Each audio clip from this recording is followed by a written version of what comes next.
Bonjour à toutes et à tous et bienvenue pour un nouvel épisode podcast et vidéo podcast d'Ewi. C'est bon, mon abonnement podcast vidéo podcast est enfin prêt depuis la semaine dernière. Alors, en quoi consiste cet abonnement? Si vous voulez aller plus loin dans votre compréhension orale, si vous voulez aller plus loin dans vos connaissances en français, que ce soit au niveau du vocabulaire, de la grammaire, de la conjugaison, l'abonnement est fait pour vous.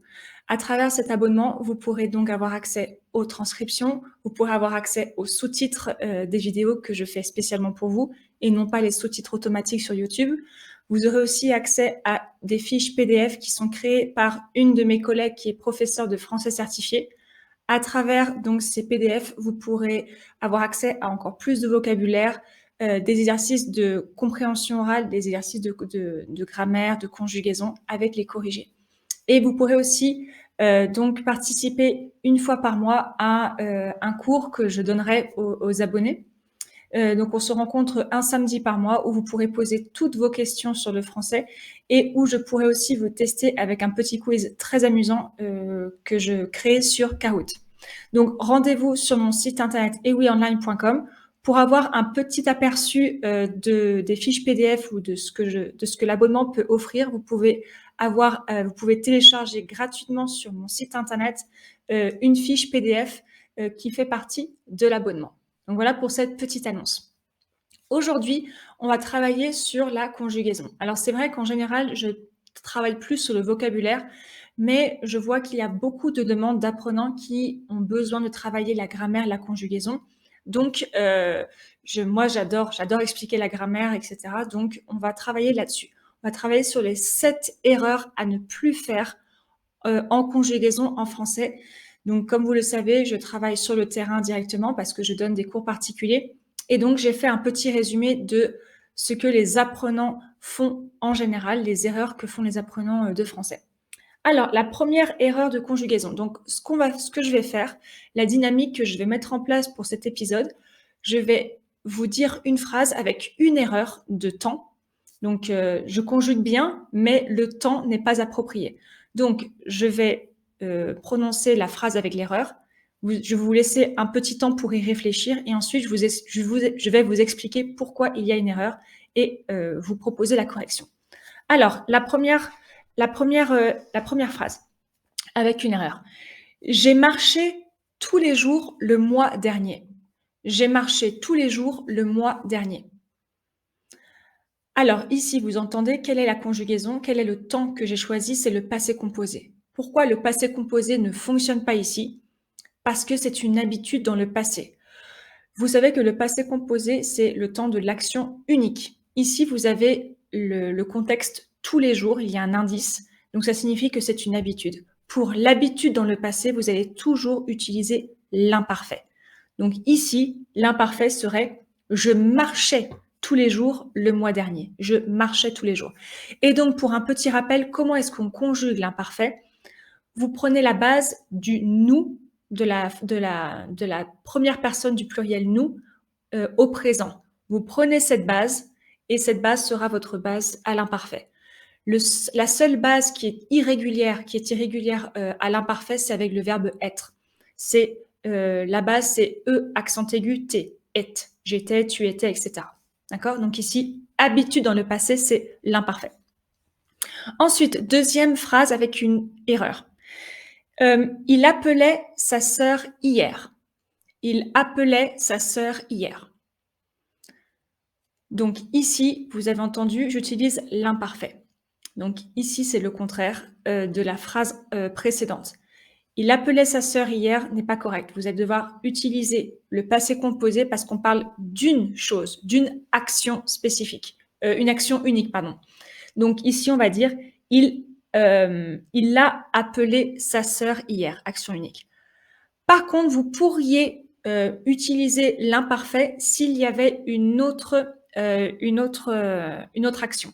Par exemple, hier, il appelait sa sœur pendant qu'il cuisinait. Donc ici, ce sont deux actions en même temps, ce sont des actions qui sont longues. Donc, il appelait sa sœur pendant qu'il cuisinait. D'accord? Donc là, c'est correct. Par contre, s'il n'y a seulement qu'une seule action avec hier, vous êtes obligé d'utiliser le passé composé. Ensuite, troisième phrase avec une troisième erreur. La semaine dernière, nous avions mangé dans un bon resto. La semaine dernière, nous avions mangé dans un bon resto.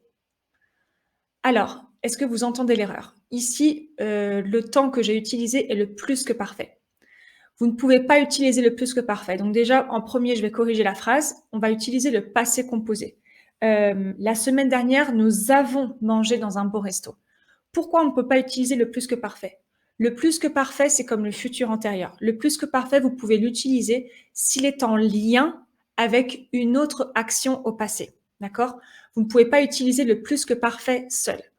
Alors, vous vous rappelez que le plus que parfait, on l'utilise quand c'est l'action la plus ancienne par rapport dans le passé, par rapport à une autre action dans le passé plus récente. D'accord? Donc ici, vous avez votre ligne de temps. Ici, c'est le passé. Le plus que parfait est ici, et l'action la plus ancienne. Et vous avez juste avant, dans le passé, une action au passé composé ou à l'imparfait. Donc ici, on pourrait dire, nous avons mangé dans un bon resto la semaine dernière. Pardon, nous avons mangé dans un bon resto que mon frère nous avait recommandé. Donc ici, là, vous voyez, on peut utiliser nous avait recommandé parce que recommander est l'action la plus ancienne dans le passé. Donc on utilise le plus que parfait et c'est en lien avec l'action au passé composé manger dans un bon resto. D'accord? Donc faites très attention. Le plus que parfait, donc j'entends souvent cette erreur d'élèves anglophones qui vont utiliser le plus que parfait à la place du passé composé. Donc faites bien très attention parce que c'est vraiment différent. Ensuite, la quatrième phrase avec une erreur. Alors là, on va attaquer l'hypothèse. Donc, je sais que l'hypothèse, c'est le cauchemar de presque tous les apprenants, que ce soit des apprenants anglophones ou d'autres ou germanophones. Exemple, si je serais toi, je prendrais des vacances. Si je serais toi, je prendrais des vacances. Donc ici, est-ce que vous entendez l'erreur? L'erreur se trouve après le si. Si je serais. Vous ne pouvez pas, donc il y a un dicton en français qui dit les si n'aiment pas les ré. Ça, on le dit souvent aux enfants. Donc moi, je me rappelle quand j'étais petite, mes parents me disaient toujours attention Virginie, les si n'aiment pas les ré. Ça signifie que vous ne pouvez pas entendre le son ré après une hypothèse, juste après le si. C'est pas possible. Donc, vous ne pouvez ni utiliser le futur simple, ni utiliser le conditionnel après un si directement quand il y a une hypothèse. Donc, à la place, vous allez utiliser l'imparfait. Si j'étais toi, je prendrais des vacances. D'accord? Ici, c'est si vous avez le conditionnel présent, vous allez automatiquement l'imparfait après le si. C'est toujours comme ça. Si plus imparfait plus conditionnel présent. D'accord? Toujours. Vous ne pouvez pas utiliser d'autres. Si vous utilisez si plus imparfait, vous êtes obligé d'utiliser le conditionnel présent après, tout le temps. Ensuite, la cinquième erreur avec une hypothèse. Si vous aviez su, vous n'achèteriez pas cette maison le mois dernier. Si vous aviez su, vous n'achèteriez pas cette maison le mois dernier. Alors ici, est-ce que vous entendez l'erreur? L'erreur se trouve avec vous n'achèteriez pas. Donc ici, si vous aviez su, c'est du plus que parfait. Et dans le contexte le mois dernier, ça nous donne un contexte précis. C'est une hypothèse dans le passé avec une conséquence dans le passé. D'accord? Donc ici, c'est trop tard. On parle de quelque chose qui s'est déjà passé, qui est trop tard. Donc on parle de regret. Quand on exprime un regret, c'est toujours si plus que parfait, plus conditionnel passé. D'accord? Vous ne pouvez pas utiliser le conditionnel présent avec une conséquence dans le passé, c'est-à-dire quelque chose qui s'est passé, qui ne peut plus, on ne peut plus changer la situation. Donc ici, on va dire, si vous aviez su, vous n'auriez pas acheté cette maison le mois dernier. D'accord? Donc c'est grâce à l'indice le mois dernier qu'on comprend que c'est quelque chose qui est terminé, qui s'est déjà passé. D'accord? Donc, vous n'auriez pas acheté cette maison. Ensuite, sixième, je suis malade aujourd'hui, mais quand je vais mieux, je t'appelle. Je suis malade aujourd'hui, mais quand je vais mieux, je t'appelle. Alors ici, c'est une erreur que les anglophones font en général parce qu'en anglais, vous utiliserez le présent. Mais en français, on va dire je suis malade aujourd'hui, mais quand j'irai mieux, futur simple, je t'appelle. Donc ici, on ne va pas dire quand je vais mieux parce que si je dis quand je vais mieux, ce serait maintenant. Donc ici, on va imaginer quand on ira mieux dans le futur. d'accord? Donc quand on parle de quand plus quelque chose qui va se passer dans le futur, vous êtes obligé d'utiliser le futur simple. Ça n'a pas de sens si vous utilisez le présent, d'accord? Je suis malade aujourd'hui, mais quand j'irai mieux, je t'appelle. Ou alors une fois que, once, once, comment on pourrait dire ça en espagnol? En cuanto, ouais, mais en cuanto, ce serait le subjonctif en espagnol. Donc, oubliez les hispanophones, ce que je ne comparais pas, parce que c'est vrai qu'en espagnol, on utiliserait le subjonctif. En anglais, on utilise le présent, mais en français, on va utiliser le futur simple. Donc, je suis malade aujourd'hui, mais quand j'irai mieux, je t'appelle. Ou alors, quand j'irai mieux, je t'appellerai. On peut dire je t'appelle ou je t'appellerai. Et enfin, la septième erreur. C'est normal que tu es fatigué. C'est normal que tu es fatigué. Alors, est-ce que vous entendez l'erreur? L'erreur c'est avec tu es fatigué. C'est normal que vous allez utiliser le subjonctif parce que c'est un verbe d'appréciation. C'est normal que, c'est fou que, c'est bizarre que. À chaque fois que vous partagez une appréciation, vous allez toujours utiliser le subjonctif, d'accord? Parce que c'est un filtre. C'est un filtre. L'appréciation, c'est votre propre filtre de la réalité, d'accord? Donc, ce n'est pas la réalité comme elle est, d'accord? Vous donnez comme un jugement, vous appréciez, vous donnez un jugement de la situation qui n'est pas forcément la même.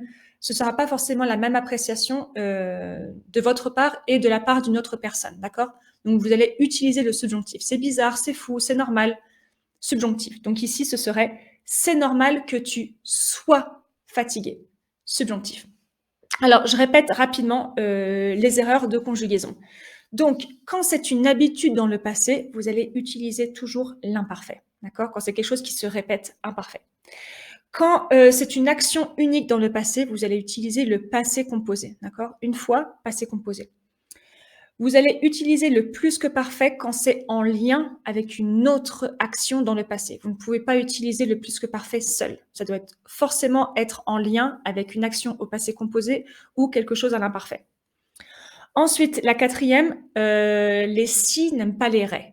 Si plus imparfait plus conditionnel présent.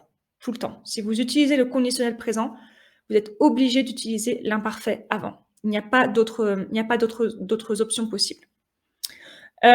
Ensuite, la cinquième, l'hypothèse dans le passé, conséquence dans le passé, c'est-à-dire un regret, quelque chose qui s'est passé déjà, et vous ne pouvez rien y faire. C'est si plus que parfait, plus conditionnel passé.